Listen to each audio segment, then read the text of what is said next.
So there's a verse in Proverbs that says something like, "Guard your heart with all diligence, for out of it flow the things of life."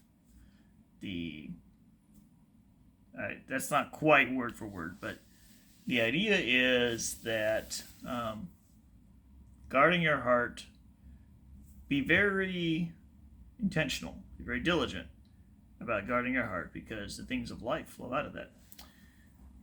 This is something that I suppose I think about from time to time, which is now how you define your heart might vary a little bit, but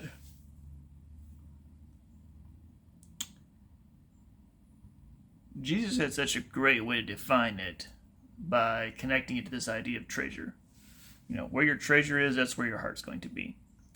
And so the things that really matter to you that you treasure, that's where your heart is, essentially. So when you're thinking about, is my heart really, like, does God have my whole heart? Am I completely, unequivocally invested or wrapped up in God, right? Then, then I think one of the ways that we can try to answer that question, well, first of all, I think it's kind of obvious whether we're like completely obsessed with God or not, okay?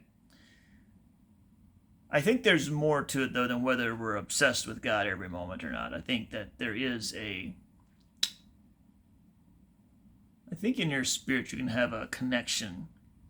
And at least for me, I think from time to time, I'm like, it just kind of bubbles up to the surface, like my love for God, because it's an underlying kind of part of who I am, maybe. But I don't know that I can say that I'm obsessed with God from day to day. Like, I think I question whether I'm as emotionally connected to God or as invested in God as what God meant for it to be like. And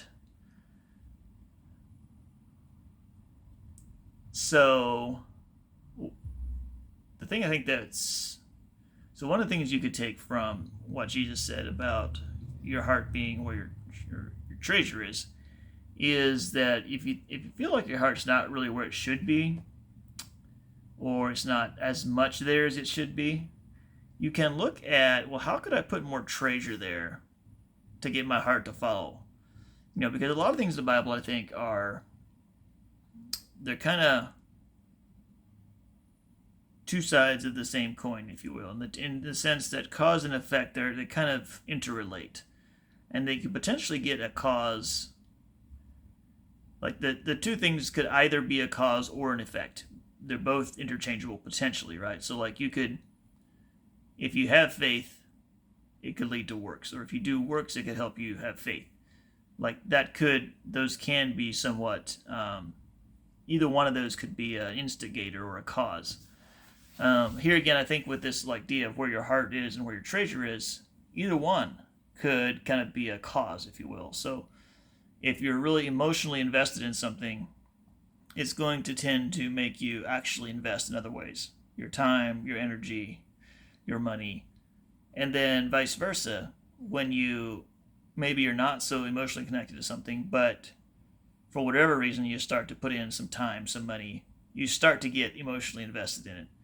And so I think it's possible to, if you feel like your love for God is not where it should be, that it's possible that if you put more treasure there, if you invest more heavily in God, whether that's a time thing, a money thing, a spending time with people thing, whatever that looks like for you, you may find that your heart is actually then more treasures more your relationship with God. And that sounds kind of like you're treasuring the relationship rather than God Himself, but that's not necessarily what I mean. I'm not drawing a distinction there particularly. It's like, if I treasure my wife, it's like, well, I treasure her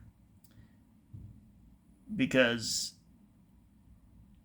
of who she is, but also because she's my wife and because of the relationship that we have. That's why she's special to me as well. So it's both. It's both, and I think it can be both in relationship to God.